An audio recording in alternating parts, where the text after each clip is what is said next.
Bon, allez, ça y est, j'en peux plus, je lâche, j'abandonne, il faut que ça s'arrête, il faut que je rentre chez moi.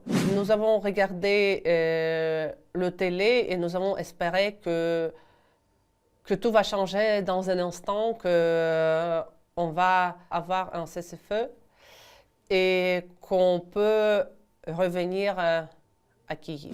Pendant 5 minutes, j'ai eu un énorme soulagement parce que je me lavais, j'ai enlevé le sang sur mes bras que j'avais, mes mains. Le sable, j'avais de la poudre partout, j'avais le visage noir. Et en fait, en se lavant, ces 5-10 minutes de douche, j'avais le sentiment de retrouver un petit peu de dignité. Je lui ai dit que s'il quitte les forces armées, je reste avec lui. L'un de mes frères d'armes qui avait été attrapé vivant et tué. Et quand on l'a mis dans la housse, on ne pouvait pas fermer la housse parce qu'il avait les bras qui étaient tétanisés. Et on a dû lui casser le bras pour pouvoir fermer la housse. Aller faire ça à un ami qui est décédé, faut vivre avec ça, quoi.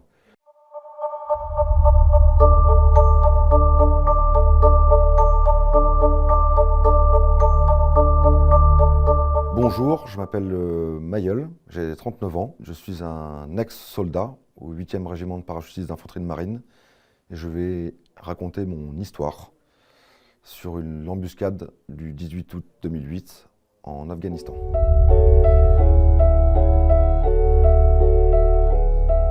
J'ai rejoint l'armée le 1er février 2005, donc à Castres. Je me suis engagé parce que j'ai toujours été un amoureux de la nature, un amoureux du sport. J'ai toujours été un petit peu aventurier. Et j'ai longuement hésité, et tout de même putain de temps, entre intégrer l'ONF, donc l'Office national des forêts, ou intégrer l'armée, et le lien commun étant la nature. Mais mon cœur a penché pour l'armée. J'avais pourtant pas de famille de militaires à ce moment-là. Et j'ai décidé donc de signer un contrat de 5 ans au 8e RPIMA à Castres. Et donc je suis parti en début 2005. J'ai choisi le 8e régiment de parachutistes d'infanterie de marine parce que j'ai toujours été un fanat d'histoire. Et dans la bibliothèque de mon père, notamment, qui était journaliste et traitait beaucoup de sujets de défense et aussi était un fan d'histoire, j'ai lu beaucoup de récits sur les anciens, notamment, particulièrement sur la guerre d'Indochine et d'Algérie, du 8e RPIMA. Et ces histoires ont façonné mon enfance. Et j'ai très vite compris que ça correspondait, la vie de ce régiment correspondait à mon profil. Donc une vie d'aventurier, sauter en parachute, le côté un petit peu casse-cou. Et surtout voilà, un esprit de camaraderie et d'aventure hors norme, avec des histoires complètement improbables dans l'histoire de ce régiment. Et j'avais envie d'aller sur les traces de nos anciens. Passer du monde civil au monde militaire, c'est le jour et la nuit. Et quand on est dans un petit cocon familial, où moi j'ai une famille qui est très soudée, on est une famille de 6 enfants, où on n'a jamais manqué de rien. J'ai eu la chance d'avoir des parents qui nous ont bien élevés et nous aiment beaucoup. Et là, on arrive dans un régiment où, ça y est, déjà on rentre dans la vie d'adulte, dans la vie active, mais dans un métier qui est, moi je dis toujours, un métier extraordinaire fait par des hommes ordinaires.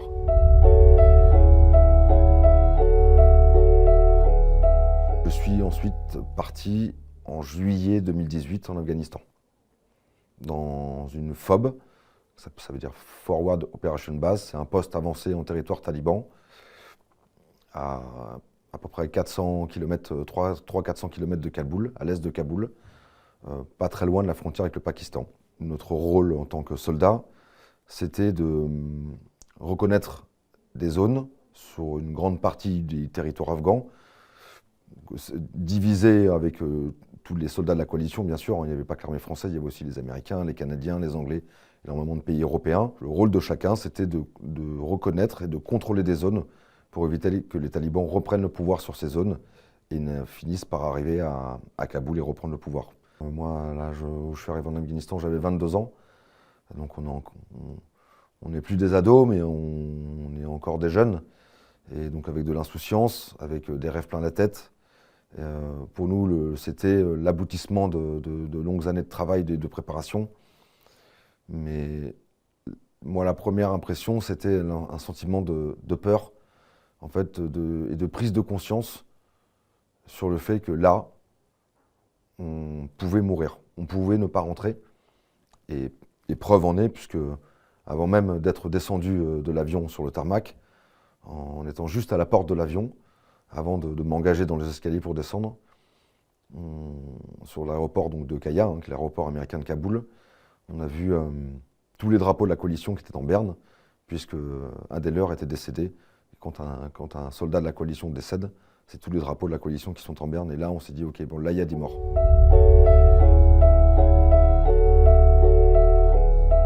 Si, c'était le 18 août 2008. Une section de ma compagnie est partie en patrouille le matin. Ma section, la mienne, nous étions de QRF. Donc QRF, ça veut dire Quick Reaction Force. En gros, c'est la mission de la section qui est en QRF, c'est de rester en base arrière dans ce camp retranché, dans la FOB, là, et d'être prêt à intervenir en moins de 3 minutes pour aller renforcer si la section qui était en patrouille était prise sous le feu ennemi. Donc j'étais donc de QRF ce jour-là. Entre midi et 2, plutôt en début d'après-midi, on apprend que la section qui était en patrouille depuis 10-11 heures le matin était prise sous un feu extrêmement violent et nourri de la part des talibans. Et donc il a fallu aller les renforcer. Donc ma section, avec le reste de la compagnie, nous sommes partis en moins de 3 minutes, en urgence, renforcer la section qui était prise sous le feu. Une fois arrivé sur la zone, déjà le trajet, on doit mettre à peu près 2 heures pour y aller en véhicule. Le trajet, on l'a fait à peu près en 1 heure. On a décidé d'aller au plus vite, au risque d'exploser sur un engin explosif improvisé. Les talibans auraient très bien pu piéger les routes pour justement éviter qu'il y ait des renforts qui arrivent.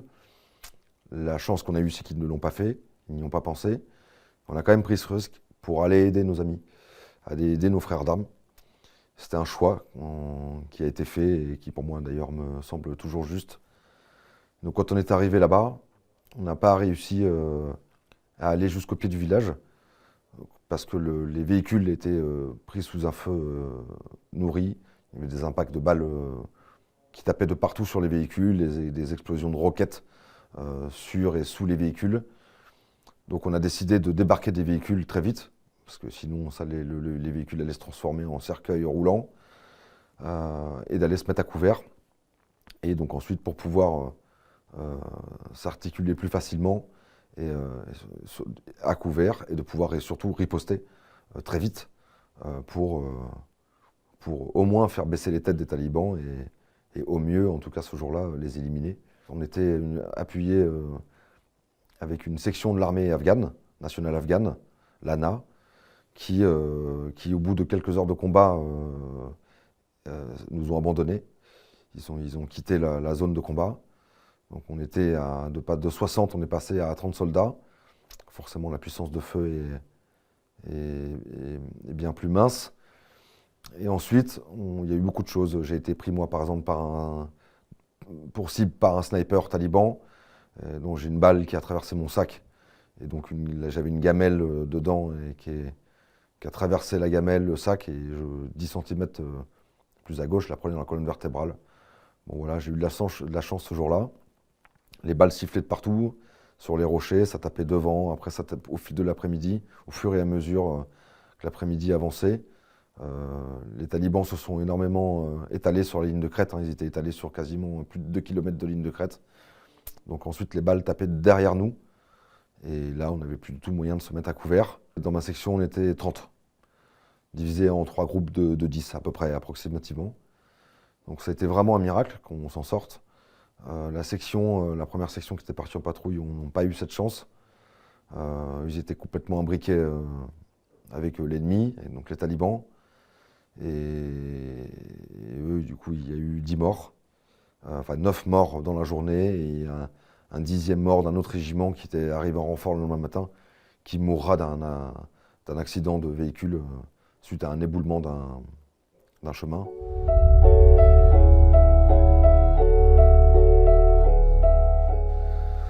Donc on a combattu toute l'après-midi. Ensuite, voyant qu'on ne pouvait pas aller aider nos frères d'armes, puisque l'idée c'était de monter sur la droite du col, d'aller jusqu'à la ligne de crête et de prendre à revers les talibans pour pouvoir faire une tenaille et permettre à la section qui était la première section qui était sous le feu de pouvoir au moins se désengager pour essayer de sauver le plus possible de nos frères d'armes. Donc, voyant que ce n'était pas possible, on a décidé de faire un repli et donc de se réarticuler, donc de réembarquer dans les véhicules. Souci étant, c'est qu'on avait quasiment plus de munitions, ni sur les mitrailleuses qui étaient sur les véhicules, mais ni sur nous-mêmes, avec nos armes, nos propres armes.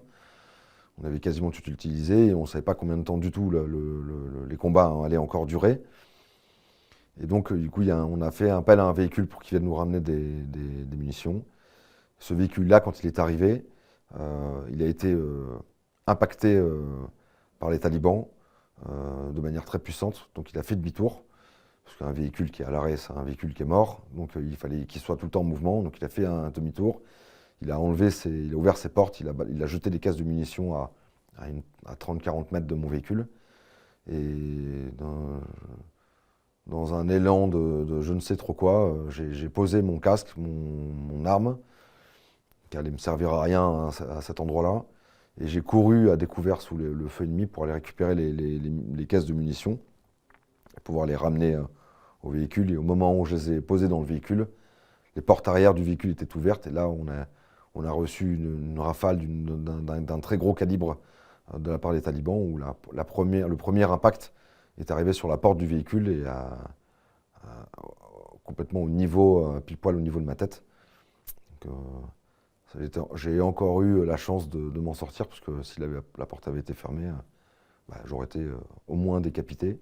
De manière plus globale sur toute la partie combat, qui a duré approximativement de 13h à 20h sans répit.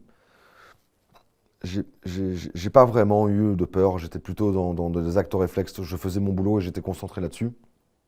Donc j'avais pas trop le temps de réfléchir.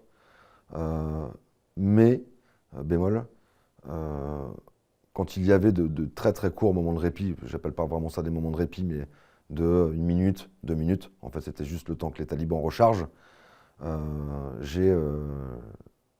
me suis dit, évidemment, là je me suis dit, ok, je vais mourir. Je ne reviendrai pas de cette journée. Et j'ai eu un espèce de réflexe super curieux. J'ai cherché mon téléphone et j'avais acheté un téléphone afghan avec une puce afghane pour pouvoir joindre ma famille, ma conjointe de l'époque, mes amis. Et mon téléphone, il marchait très bien. Il avait toujours très bien marché jusque-là. Et là, j'ai essayé d'appeler mes parents et, pour leur dire, je ne sais pas ce qui m'avait passé par la tête, pour leur dire, je vais probablement mourir aujourd'hui. J'aimerais simplement que vous fassiez en sorte que je sois enterré dans le caveau de mon grand-père paternel avec qui j'étais extrêmement proche. Et je voulais juste leur dire ça et raccrocher. Et en fait, ce jour-là, mon téléphone n'a jamais marché. Plus tard dans la journée, j'avais essayé de prendre des photos avec ce téléphone. Il n'a jamais marché.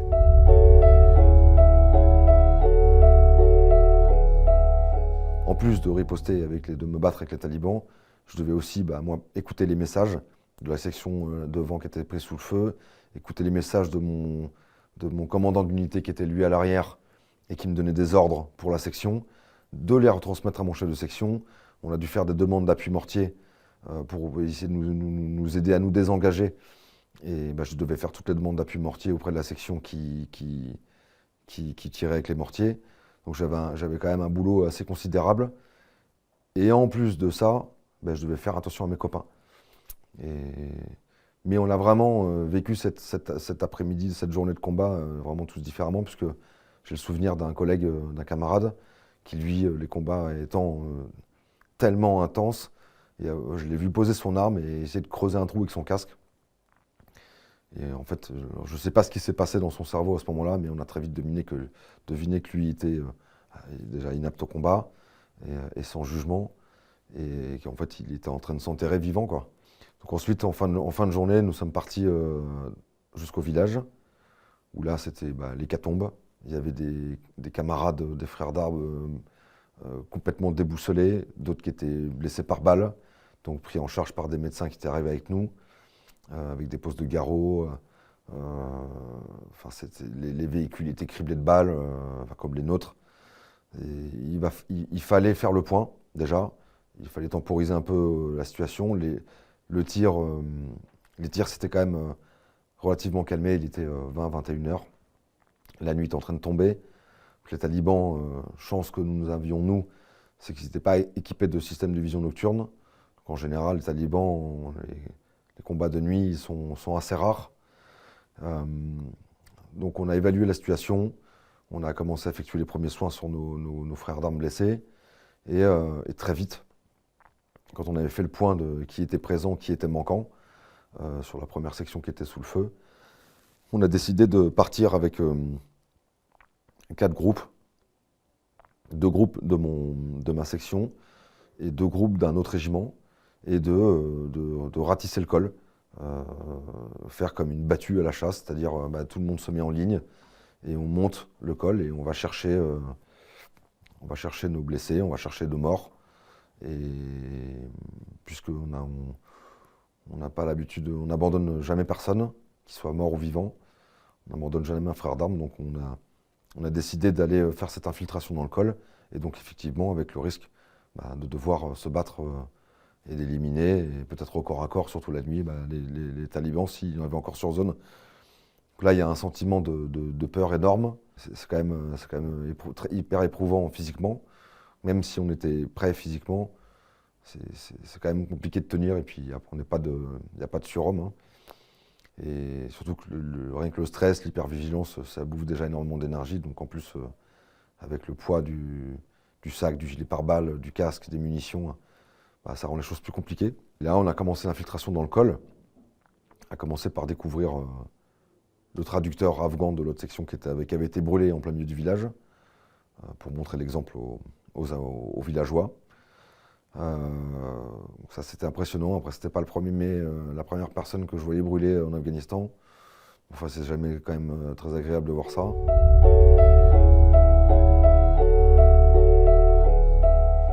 Donc on commence l'infiltration, on commence à découvrir les blessés, on commence à découvrir les morts. Donc là c'est pareil, c'était en pleine nuit, un état de stress permanent, plus de jus du tout. Mais toujours avec ce réflexe de faire le boulot. C'est un combat contre la gestion de nos émotions, parce que là, à ce moment-là, il ne peut pas y avoir de place pour l'émotion. Si on commence à se laisser submerger par l'émotion à ce moment-là, on prend tout le risque de se faire tuer, parce qu'on ne sera plus concentré, on va perdre en concentration, on sera plus vigilant, autant vigilant qu'on doit l'être, autant pour nous-mêmes que pour nos camarades. Donc on en discute 2 secondes et voilà, on dit on pleurera nos morts plus tard. Pour l'instant, on fait le boulot. Et le boulot, c'est d'aller retrouver nos gars. On a eu quand même un petit moment de répit. Et là, c'était le silence total. On se regardait tous les uns les autres, sans se dire un mot. Parce qu'en fait, dans les regards, on se comprenait tous. Et là, oui, il y a eu beaucoup de... Moi, je sais que je suis parti pleurer. Mes officiers aussi, plein de copains avaient la tête dans leur famas entre 2 rochers, dans leur famas, c'est l'arme qu'on avait, hein, étaient dans leur rocher en train de pleurer. D'autres avaient les larmes aux yeux, d'autres essayaient de se retenir. Et là, on sentait que là, tout le monde était en train de relâcher, tout le monde était en train de craquer, de prendre le col avant la levée du soleil pour sécuriser la zone et éviter que justement ce qui s'est passé aujourd'hui ne se reproduise le lendemain. Et on a bien fait parce que au fur et à mesure qu'on est monté le col, donc on a découvert nos morts. Donc on rendait compte à Kaboul, Kaboul rendait compte à Paris évidemment. C'était un moment très dur. On s'est ravitaillé. Alors en plus la plupart étaient dépouillés. Ils avaient plus de vêtements, plus de casques, plus de gilets, plus d'armes, plus de chaussures. J'en retrouverai un, mais j'y reviendrai, j'en retrouverai un demain, même en slip. entre deux rochers. Il avait juste son slip. Donc là, on a un sentiment de haine, de vengeance. Mais bon, on essaie de rester concentré sur le travail. Et on prend le col au petit matin. Et au petit matin, il y a une équipe de force spéciale norvégienne qui vient nous appuyer, nous renforcer, avec une section aussi de chez nous, de ma compagnie, qui était restée à la FOB pour sécuriser la FOB. Et donc le commandant, notre commandant d'unité, décide d'envoyer certains d'entre nous pour ramasser les corps de mes camarades. Et donc j'ai été désigné dans les 5-6 qui sont allés chercher les corps de mes frères d'armes. Et il y en avait un, dont le premier, dont j'étais très proche, parce qu'on s'entendait extrêmement bien. J'avais passé toute la soirée avec lui la veille dans l'embuscade. On avait assisté à une messe ensemble, parce qu'il y avait l'évêque aux armées qui était venu rendre visite à tous les soldats français. Et du coup, on avait assisté à la messe avec lui, on avait dîné avec lui. Et nous, on avait passé le reste de la soirée ensemble. Donc en fait, quand je suis allé me coucher, je suis le dernier qu'il a vu et vice-versa. Et puis le lendemain, je lui ai juste dit de faire attention à lui. Et puis après, je l'ai revu mort. Il avait été plusieurs fois impacté. Il avait une balle dans la tête et une balle dans la jambe. Donc lui, je tenais vraiment à aller le récupérer. Et c'était des moments hyper violents parce que quand je l'ai porté sur mes épaules, il y a une partie de sa cervelle qui s'est vidée sur mon bras. Donc j'ai dû le jeter par terre. J'avais des nausées terribles. Mais voilà, par souci de dignité, de respect pour lui, je ne pouvais pas le traîner. Donc j'étais avec un autre camarade, on a réussi finalement à se débrouiller à le porter, parce qu'il y avait aussi la rigidité cadavérique qui faisait que il faisait 2 fois son poids. On l'a monté sur le col, et je suis redescendu en cherchant un autre. Je l'ai remonté sur le col, et ainsi de suite. Une fois qu'on avait aligné les corps de nos camarades, il nous manquait deux soldats de chez nous. Et dans le même moment, de manière assez concomitante d'ailleurs, on a vu un convoi de talibans partir, donc pas venir en notre direction, mais partir dans l'autre direction, mais qui était assez proche du col. Ça a été vu par un drone américain. Donc on les a très vite renvoyés pour ratisser le col, donc on est redescendu encore. Et donc moi avec certains de mes camarades, et effectivement on a réussi à trouver, par chance, par chance, oui, nos deux soldats, nos 2 frères d'armes qui nous manquaient. Et effectivement c'était un moment encore terrible, puisque l'un avait été attrapé vivant et il avait été tué de ce qu'on a déduit à coups de pierre, et un autre de mes frères d'armes, amis, qui avait été égorgé. Donc lui, on n'a jamais pu le porter, puisque quand on a essayé de le soulever, il y a une partie de son cou qui s'est déchirée. Donc on a dû faire appel à des camarades qui étaient en bas, restés dans le village, pour faire monter des brancards durs, pour pouvoir le porter, parce que c'était impossible de le porter à dos d'homme. Et puis clairement, physiquement, on ne pouvait plus. Donc à ce moment-là, du coup, on a rendu très vite compte à notre hiérarchie. Et du coup, c'est un avion de chasse américain qui, du coup, a éliminé le convoi taliban très vite. Donc voilà, la guerre continue encore. Et quelques temps après, quand on a commencé à descendre les 2 corps de mes frères d'armes, avec les 5-6 copains, on a essuyé un tir mortier taliban, donc le lendemain matin. Donc en fait, les talibans ont relancé une offensive. Donc on a dû lâcher les corps de nos camarades dans des trous, aller se mettre à couvert, parce qu'on essuyait un tir nourri de mortier. Donc vivre un bombardement, on ne l'avait pas vécu la veille, et ça fait extrêmement peur, parce qu'en fait là c'est juste de la chance. En fait, faut juste pas être là si on n'est pas là au bon endroit, si on est 30 cm à droite ou 130 cm à gauche, c'est terminé pour nous. Donc là, nos snipers ont réussi à déceler les tireurs mortiers, donc ils ont pu les éliminer. Donc les tirs mortiers sont assez vite calmés. Mais dans le même temps, il y a un groupe taliban qui a réinvesti la ligne de crête un peu plus loin. Donc il y a eu un échange de tirs avec une autre section. Et là, c'est 2 mortiers qu'on neutralisé le groupe taliban assez vite, parce que le tir mortier ami avait été hyper précis. Donc on a pu descendre les corps de mes frères d'armes, et c'était une fin de bataille, parce que c'était une bataille. Après après quasiment 48 heures de combat et de souffrance. Et puis voilà. Moi, on est rentré dans notre FOB. On a croisé l'armée afghane qui était reposée et qui allait très bien. Donc ça a été très dur aussi de voir ça. Parce qu'ils nous avaient abandonnés, la veille. Il n'y a pas eu d'échange avec eux. Où ça s'est passé simplement entre chefs. Et ensuite, on s'est remis en condition. Remis en condition dans l'armée, c'est laver nos armes, nous changer, souffler un peu, prêt à repartir, en fait.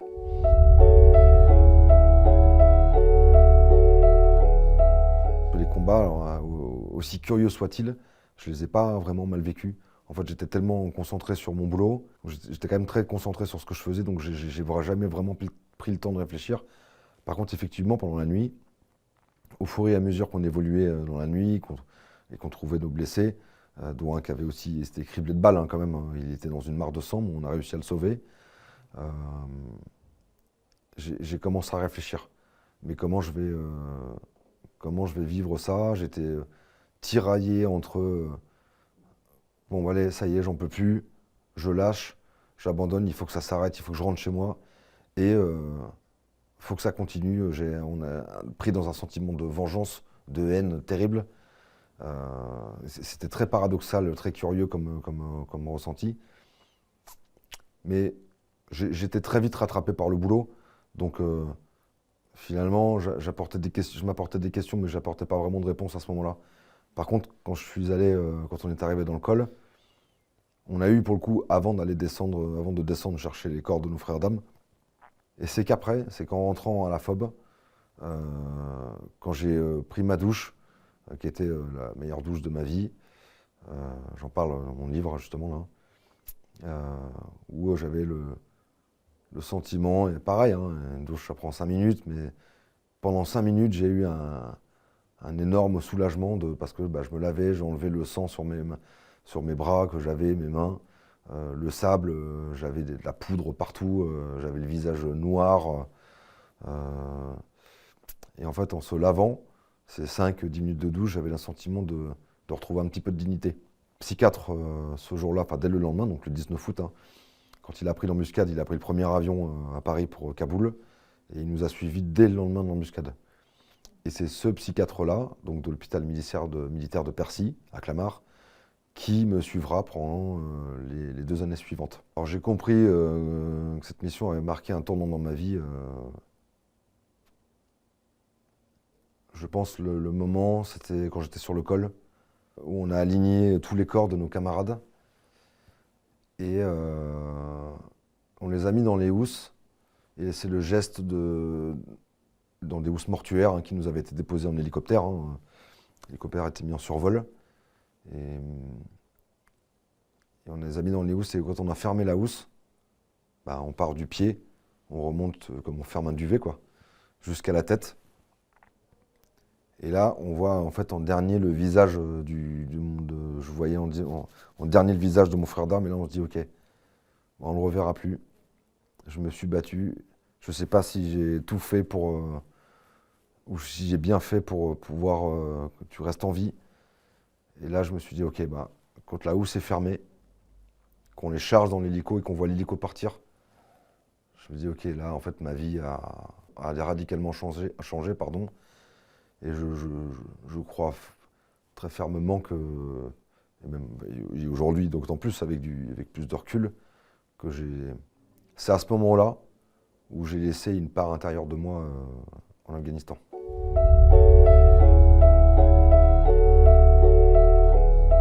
J'ai fait une semaine à Kaboul. Ensuite, j'ai posé à Paris et on a été dispatchés. Certains sont partis à l'hôpital militaire de Bégin à Vincennes et d'autres à Percy, donc à Clamart. Hein. Là, j'ai été immédiatement pris en charge dans un service psy, parce que j'étais donc là clairement diagnostiqué syndrome de stress post-traumatique. Donc évidemment, c'est donc en psy que ça se soigne. Mais c'était plutôt entre guillemets, alors moi je suis pas très calé en psychiatrie, mais c'était du milieu ouvert, c'est-à-dire qu'en fait moi donc je suis resté 2 semaines dans ce service, mais je pouvais sortir aller à la cafétéria, me balader dans les couloirs. J'étais pas enfermé, j'étais pour prendre mes repas, dormir et voir le psy dans son bureau. Le reste du temps, j'étais quand même assez libre. Et j'avais un copain qui était dans une autre compagnie, mais du même régiment, qui avait été blessé la veille, qui avait pris une balle dans la jambe, qui a été extrêmement blessé, enfin très grièvement blessé. Je crois que c'est même, il me semble, l'un des blessés les plus graves du régiment, parce que la balle avait sectionné l'artère fémorale en deux et explosé le fémur en 1000 morceaux, avec des résidus de balles qui étaient encore coincés dans la cuisse. Et, et quand je l'ai croisé sur cette terrasse, en fait, on était tous les deux dans les mêmes souffrances, sauf que lui, c'était une blessure physique apparente, et moi, elle était invisible. Mais la souffrance, le lien reste le même, en fait. On avait vécu le feu, même si c'est deux histoires complètement différentes. Lui, il a pris une balle pour aller sauver deux de ses camarades qui étaient à découvert. Moi, c'était pour aller essayer de les sauver, de renforcer mes frères d'armes qui étaient déjà sous le feu. Donc, il y avait quand même des histoires similaires. Et puis quand on a vécu ça, évidemment, de toute façon, forcément, ça rapproche. Je crois que moi, je n'ai pas vécu dans ma vie aujourd'hui de lien plus fort que cela. Et quelque part, en s'aidant, en se soutenant l'un et l'autre, on s'est fait du bien à nous-mêmes. Et donc j'ai passé 2 semaines à l'hôpital. J'ai été donc suivi, je crois que c'était 1 à 2 fois par jour par le psychiatre, hein. Il y a eu beaucoup de traumatismes pendant cette nuit-là, hein. J'en ai un d'ailleurs qui me vient en tête tout de suite, c'est l'un de mes frères d'armes qui avait été attrapé vivant et tué. Et quand on l'a mis dans la housse, on ne pouvait pas fermer la housse parce qu'il avait les bras qui étaient tétanisés. Et on a dû lui casser le bras pour pouvoir fermer la housse. Aller faire ça à un ami qui est décédé, faut vivre avec ça, quoi.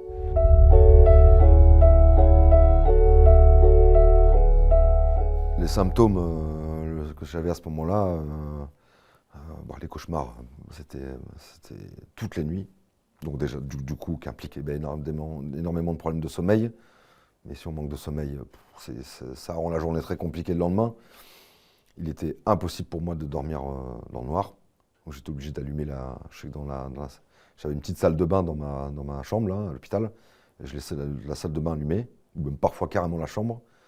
Après, quand j'essayais de faire des tentatives de retrouver une vie normale, et donc de dormir à la lumière éteinte comme tout le monde, 1 heure après, je me réveillais en sursaut pour chercher l'interrupteur. L'hypervigilance terrible. La moindre porte qui claquait, j'allais me cacher sous un lit. L'irritabilité. Je devenais agressif, je devenais violent, mais petit à petit, tout ça s'est monté au crescendo. Tout n'est pas arrivé d'un coup. J'arrêtais pas de trembler. J'avais des phases où je tremblais. C'est quand j'ai commencé à sortir de l'hôpital, donc je suis resté 2 semaines. Je suis sorti, le médecin a jugé apte que je sorte, mais par contre, pas seul. J'avais vraiment besoin d'être entouré de ma famille, parce que ma famille, j'étais vraiment extrêmement proche d'elle, on est très soudés. J'ai la chance d'avoir des parents qui nous aiment beaucoup et voilà, qui sont une famille extraordinaire. Donc je savais qu'en fait, avec eux, je pouvais m'abandonner, je pouvais devenir n'importe qui, je savais qu'ils ne m'abandonneraient jamais. Et c'est à partir de ce moment-là où le SPT a continué d'évoluer, où j'ai commencé à creuser le fond, c'est-à-dire j'ai commencé à m'enfermer, à plus rien faire de mes journées, à part boire des cafés, fumer des clopes, appeler les copains qui étaient rentrés, manger, dormir. L'hygiène, c'était presque même plus ça. Puis après, j'ai commencé à plus vraiment me nourrir, d'ailleurs. Je voulais de plus sortir en ville. Mes parents habitent toujours à Orléans.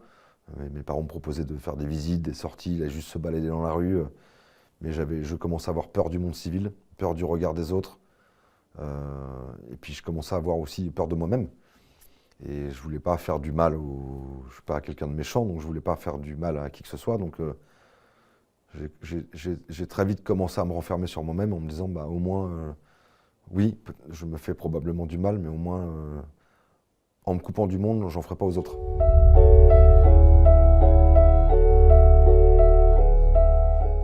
J'ai pas au début, et pendant quand même un certain temps, eu l'impression d'être compris ni par l'armée, ni par ma famille, mais c'est son jugement, en fait, quelqu'un qui est en face de vous, qui a des comportements de plus en plus, qui est complètement irrationnel, vous n'avez pas vécu ce qu'il a vécu, vous l'avez juste vu dans des films, vous pouvez imaginer, mais tant qu'on n'y est pas, on ne pourra jamais se mettre à la place de quelqu'un qui a vécu ça.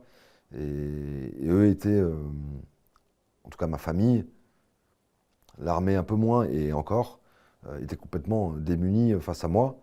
Et donc forcément, ça a créé un fossé entre nous. J'ai été suivi pendant à peu près 2 années par le psychiatre de Percy. J'ai voulu absolument garder le même, hein.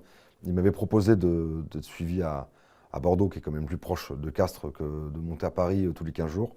Mais je préférais monter à Paris tous les 15 jours. Ensuite, il y a mes amis, ma famille, avec laquelle je m'étais énormément, de plus en plus coupé et éloigné pendant quelques temps, où petit à petit j'ai commencé à raccrocher un peu les morceaux. J'ai reconstruit en fait sur du long terme, hein, mais en commençant par des petites choses.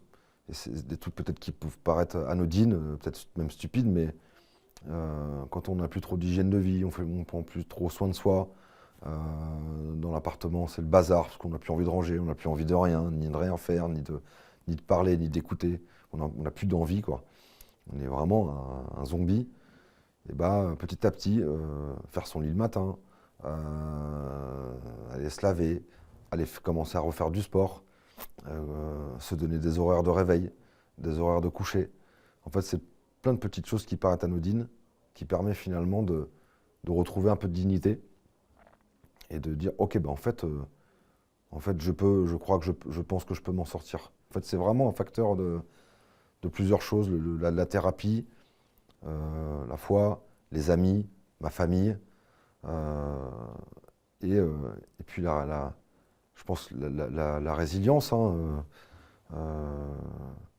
la résilience, c'est pas ne pas tomber. La résilience, c'est justement, c'est de tomber, parfois même très bas, et trouver les ressources nécessaires pour pouvoir remonter la pente. C'est ça la vraie résilience. On rentre. Moi, je crois fermement que le syndrome de stress post-traumatique, c'est pas une faiblesse, c'est une blessure. Donc une blessure, ça se soigne comme toute blessure en fait. Et quand j'ai commencé à comprendre ça, avec du recul, avec l'altitude nécessaire, petit à petit, ça y est, en fait, j'ai compris qu'en fait, je pouvais avoir une deuxième vie, entre guillemets, puisque on laisse indéniablement une partie de soi là-bas, hein. Mais l'important, c'est d'apprendre à vivre avec. Et c'est ça le plus important. Et quand j'ai commencé à comprendre ça, petit à petit, j'ai mis plein de petites choses en place. Et c'est comme ça que j'ai réussi à m'en sortir.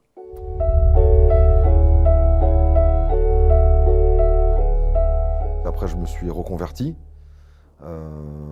après un long chemin de reconstruction, hein. Je me suis reconverti dans la sécurité privée.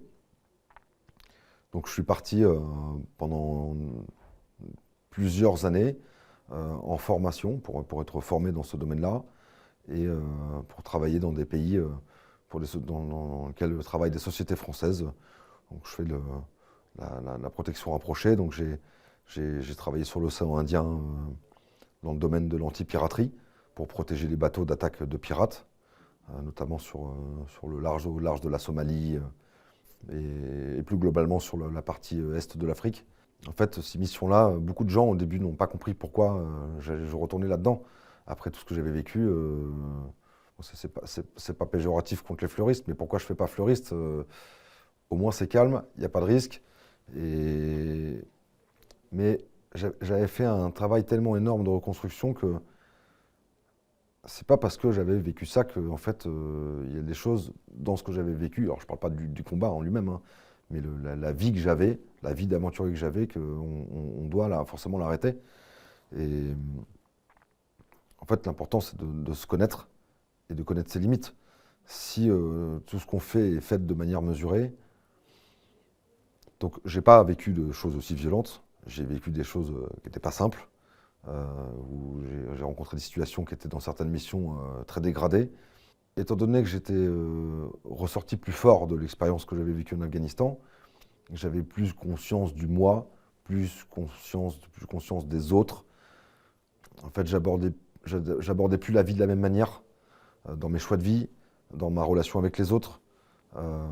Et donc du coup, ben, je prenais pas les mêmes décisions, je me mettais quand même moins en danger. Alors attention, hein, ça reste des métiers quand même à risque, hein, mais de manière mesurée. Et à partir du moment où je sentais que ça allait de border, ou pour les collègues avec qui je travaillais ou pour moi-même, que ça soit border physiquement ou intérieurement, je stoppais. Je pense que comme nous tous, hein, la vie n'est jamais facile pour tout le monde. Il y en a qui ont plus de chance que d'autres. Mais c'est plus les gros traumatismes que j'ai vécus ne me parasitent plus dans ma vie de tous les jours. Je fais plus de cauchemars, j'ai plein d'amis, j'ai une vie de couple épanouie, j'ai une famille avec qui on s'entend extrêmement bien, avec qui j'ai énormément ressoudé, de vrais amis, j'ai un boulot qui me plaît, j'ai des projets de vie. Donc tout ça m'en occupe plus. Donc oui, j'ai vraiment retrouvé une paix intérieure dans ma vie aujourd'hui et j'en suis encore sans prétention, mais très fier, quoi.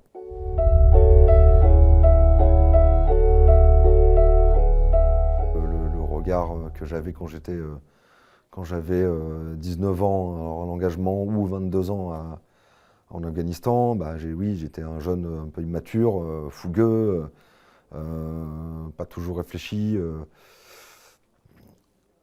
Aujourd'hui, oui, j'ai énormément évolué. Je vois pas la vie de la même manière, je la prends pas de la même manière. Ma vie sociale a énormément changé. Je me connais bien plus que je me le connaissais avant. En fait, j'ai eu l'impression, après tout ça, après ma reconstruction, d'avoir pris 20 ans de maturité. Donc c'est plutôt agréable. C'est une fierté de pouvoir en être là où j'en suis aujourd'hui, après tout ça, quoi. Au Mayel de 22 ans, je lui dirais pas de faire demi-tour. Je lui dirais de lever la tête, je lui dirais que bah, voilà, si tu vis quelque chose d'extrêmement puissant, d'extrêmement dur, il y a des solutions, que la souffrance n'est pas une fatalité, et que quelles que soient les choses difficiles que tu rencontreras dans ta vie, que tu sois militaire ou pas d'ailleurs, ou dans tes deux vies, ta vie civile, parce qu'on a aussi quand même une vie civile accessoirement, une vie privée, et ta vie de militaire, relève la tête, sois loyal, sois courageux et sois fidèle à toi-même. C'est cette nuit-là que mon mari m'a appelée et il m'a dit « Je ne veux pas être intrusive, mais la guerre a commencé. »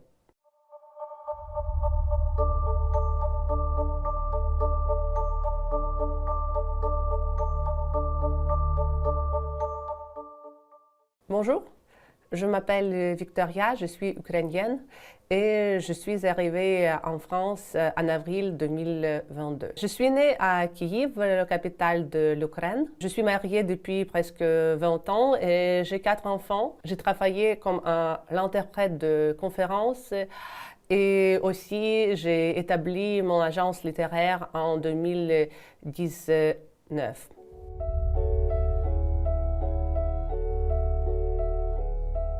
Kiev est une ville très belle, très agréable et très joyeuse. Avec les enfants, c'est une ville très confortable à vivre. Je pense que c'était une vie superbe et je ne pouvais pas imaginer qu'un jour, je dû quitter cette vie superbe pour commencer ma vie dans un pays très agréable, mais un pays étranger, de commencer ma vie de zéro.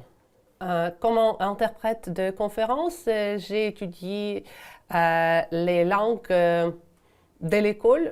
Du coup, j'ai commencé avec le français. J'ai appris le français à l'école, mais quand j'ai commencé mes études à l'université, j'ai décidé que je dois aussi apprendre l'anglais et l'Allemagne. Et mon mari, il était aussi un étudiant dans la même université, mais il était l'interprète de la langue française. Et du coup, c'est une langue qui nous a réunis et quand nous avons eu nos enfants, nous avons décidé qu'on doit choisir une école où les enfants peuvent apprendre la langue française.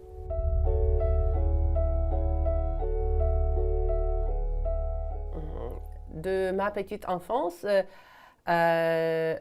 j'ai su que la Russie est un pays très violent parce que les grands-parents de mon père, ils ont été les gens assez riches et quand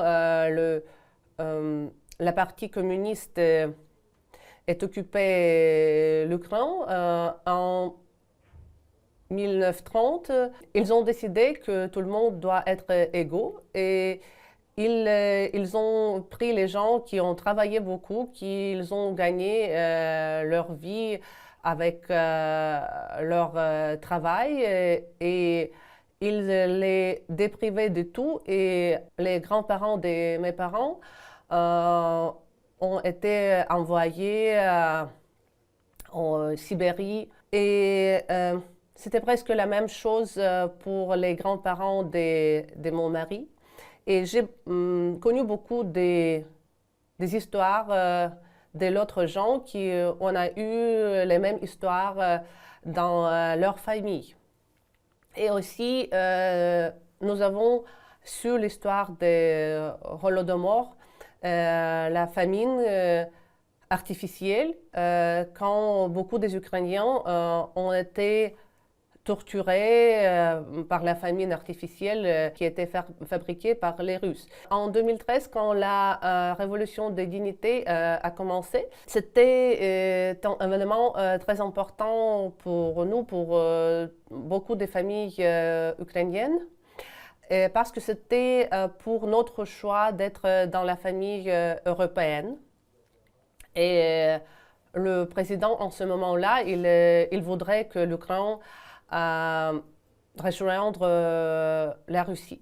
Mais en ce moment-là, quand mes amis m'ont demandé si la Russie va envahir l'Ukraine, et j'ai dit, mais c'est pas possible dans le 21e siècle qu'un pays va envahir le voisin. Et j'ai dit non, c'est pas possible. Mais puis, c'est une histoire de l'invasion de Crimée qui nous avons vécu.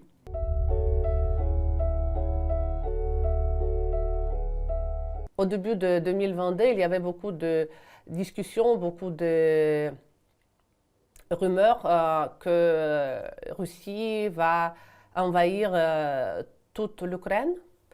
J'ai cru que la guerre va commencer le 23e février, parce que c'était le jour quand la Russie fête le jour de leur armée. Mon mari, il était parti le 23 février avec notre 3 enfants aînés dans les montagnes.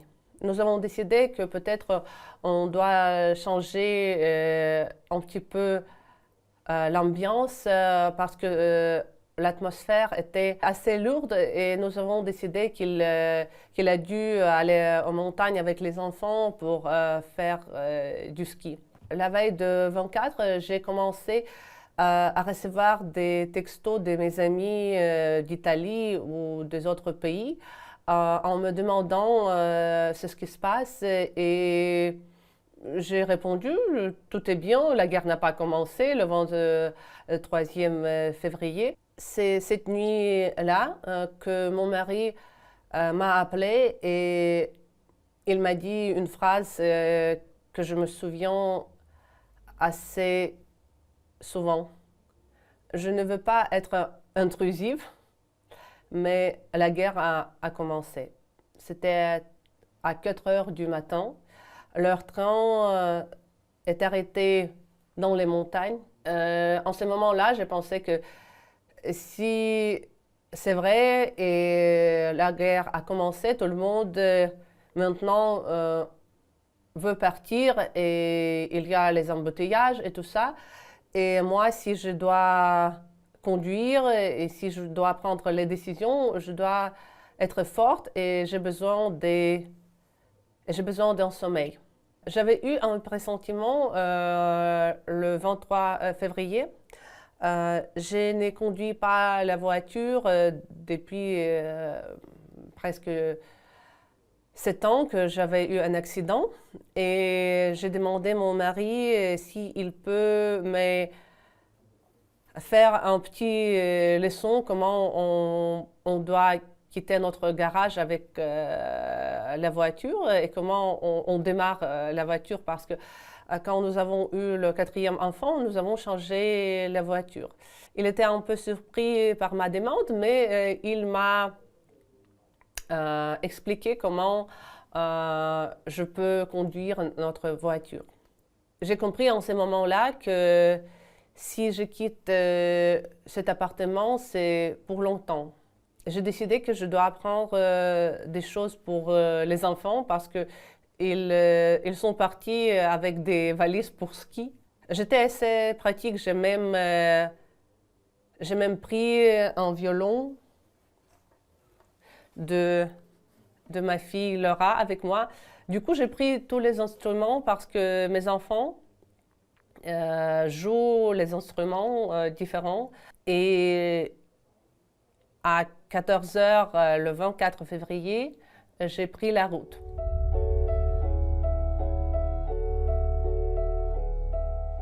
En ce moment-là, personne, je pense, n'a pas aucune idée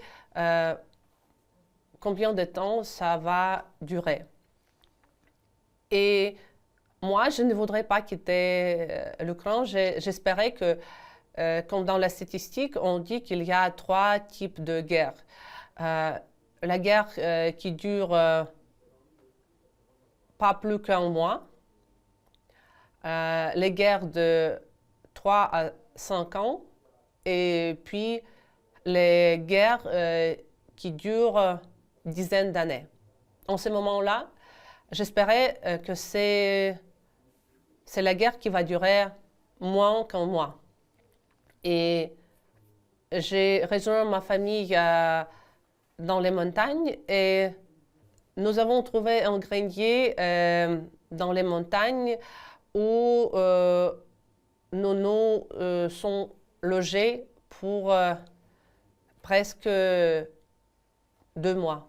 Nous avons regardé le télé et nous avons espéré que tout va changer dans un instant, qu'on va avoir un cessez-le-feu et qu'on peut revenir à Kiev. Et j'avais un sentiment que peut-être je dois quitter l'Ukraine, mais ce n'était pas le moment que j'ai décidé. Pour moi, c'était très difficile de comprendre que je dois commencer une autre vie.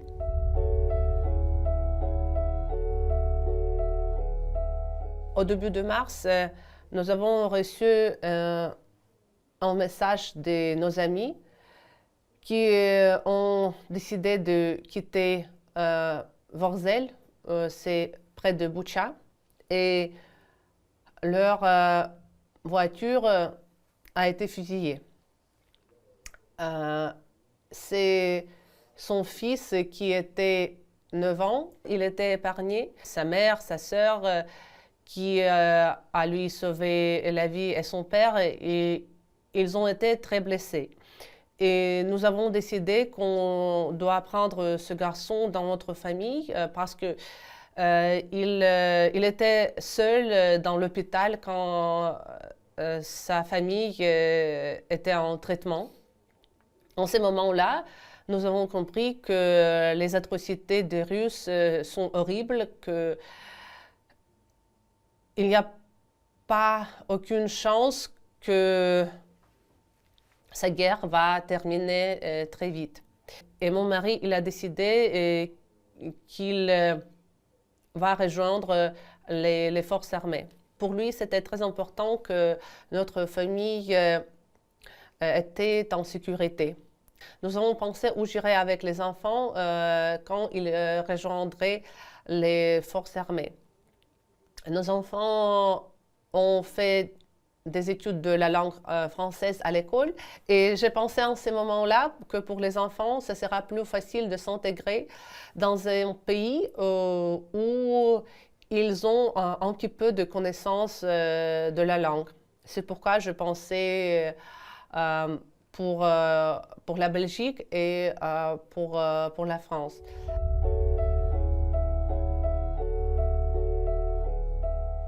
Quand mon mari m'a dit qu'il veut rejoindre les forces armées, j'ai compris que je ne pouvais pas dire non. Parce que pour lui, c'était aussi le sentiment très fort qu'il a dû faire quelque chose d'important. C'est très difficile de ne pas être engagé dans la guerre quand un autre pays a envahi le tien. J'ai aussi eu un sentiment que si je m'étais opposée à cette décision, ça l'aurait détruit. Mais c'était aussi une décision très difficile pour moi. Il n'était pas recrutable comme un père de 4 enfants et il a rejoint volontairement. C'est pourquoi il a eu la chance de quitter l'armée quand il décide. Et il m'a promis que ça va prendre 6 mois.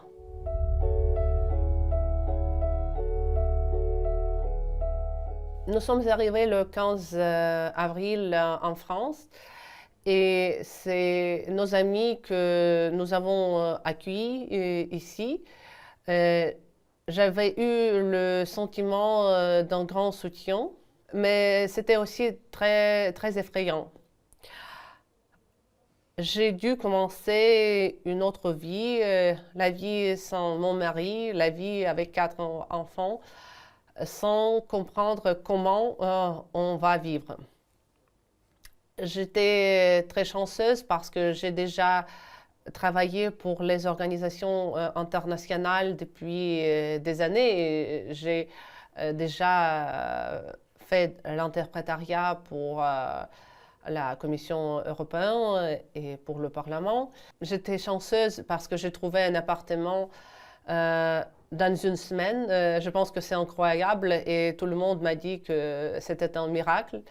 Mais aussi, je pense que c'était les gens français qui ont été très accueillants. Et quand nous avons écrit une lettre à la propriétaire expliquant notre situation et nous avons visité l'appartement, il a dit oui le jour de notre visite. Mon mari était en Ukraine et il a déjà commencé son service et j'essayais de ne pas penser ce qu'il ressentit en ce moment-là parce que j'avais trop de choses pour régler l'école des enfants, le collège pour le plus aîné et aussi les trucs assez petits mais très difficiles à régler en France comme Internet.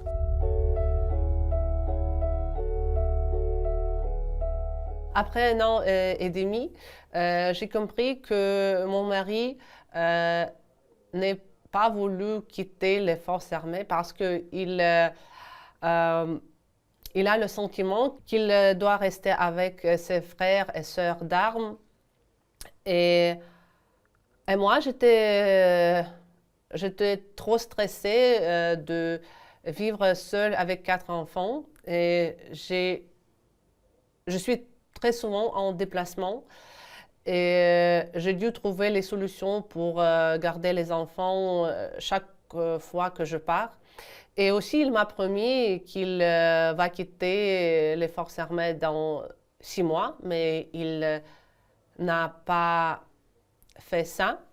En ce moment-là, nous avons commencé à écrire les lettres pour expliquer nos sentiments et notre vie quotidienne. Parce que dans les textos et dans les appels, tu parles plutôt pour les choses qui t'occupent en ces moments-là. Et c'est trop difficile de s'exprimer les sentiments profonds. Et dans les lettres, nous avons eu la chance d'exprimer qu'est-ce que nous avons senti. Et c'était la solitude pour moi, la peur. Je lui ai dit que j'ai envoyé une demande de divorce. Je lui ai dit que s'il quitte les forces armées, je reste avec lui. Je pense que c'était très bouleversant pour lui et il n'a pas pu prendre la décision pendant 3 mois. Il a voulu que je reviendrai à Kiev avec les enfants. Parce que je pense que pour les hommes, c'est plus difficile de changer un pays que pour les femmes. Les femmes se préoccupent plus des enfants et même si c'est trop difficile de commencer une nouvelle vie, les enfants sont une priorité et c'est pourquoi les femmes prennent les risques plus facilement que l'homme.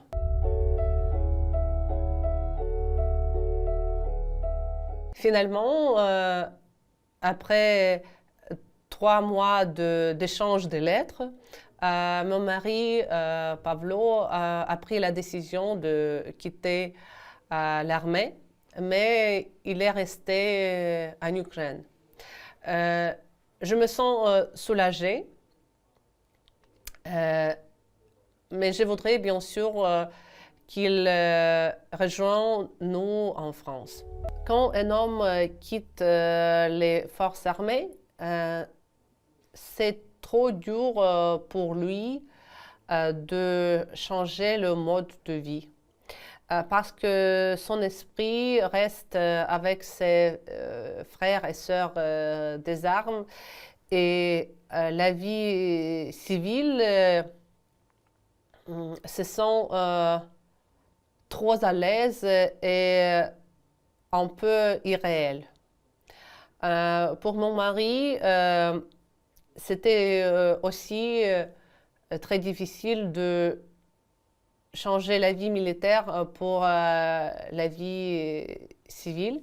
Il continue à soutenir ses sœurs et frères d'armes comme un volontaire. Après que mon mari a quitté les forces armées, il est resté à l'Ukraine. Et je comprends aussi sa décision parce que en Ukraine, il a eu son boulot stable et respectable. Et pour lui, de commencer la vie de nouveau, c'est difficile. Et aussi, il fait beaucoup d'efforts pour représenter l'Ukraine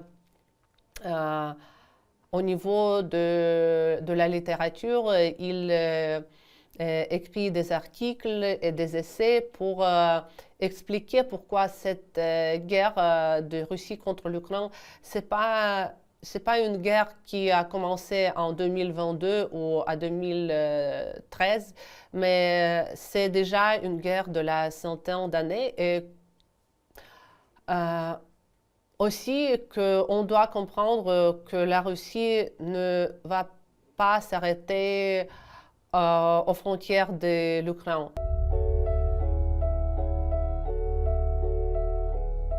C'est un enjeu pour tout le monde parce que si la Russie n'est pas punie, la Russie va avoir un sentiment qu'elle peut faire n'importe quoi.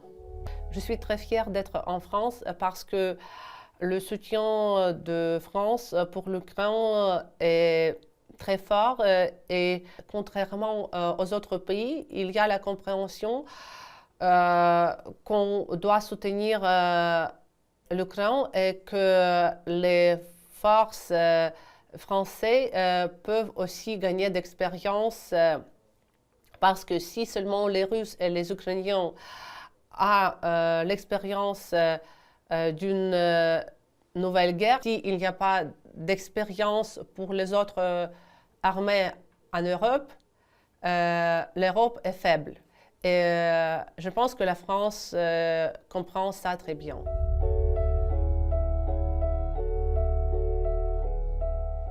J'attends pour le jour quand je peux revenir à l'Ukraine. J'ai promis à mon mari que je reviendrai en Ukraine sous une condition. Et c'est les vols par avion. Parce que maintenant, ce n'est pas possible de venir en Ukraine par avion. Quand les vols seront réouverts, pour moi, ça sera un signe qu'on peut revenir à l'Ukraine en sécurité.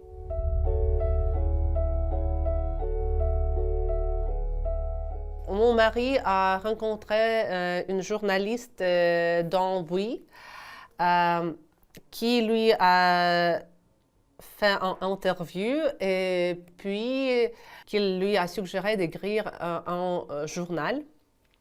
Mais il n'était pas sûr s'il veut écrire un journal. Il est un écrivain aussi, mais en ce moment-là, parce que nous avons eu une tension entre nous deux, et il n'a rien voulu écrire. Et puis, Dawn a parlé avec moi et elle a dit que peut-être vous pouvez écrire les journaux à deux voix. Et je lui ai dit que nous écrivons des lettres. C'était déjà une histoire. On a commencé à s'écrire des lettres quand nous avons eu 17 ans. Dawn a commencé à publier nos lettres à Nouvel Observateur. Et puis, un éditeur, l'Iconoclaste, a décidé de publier ces lettres comme un livre. Le livre, c'est un témoignage d'amour d'une famille séparée et aussi comment on vit cette vie, même dans une guerre, dans un pays étranger, mais qu'on a un espoir de se rejoindre. Je voudrais dire à tout le monde, à mes lecteurs et aussi aux personnes qui sont encore dans la zone de la guerre, vous devez prendre soin de vous parce que vos proches ont besoin de vous. Et si vous êtes forte, si vous prenez soin de vous, ça va vous aider beaucoup.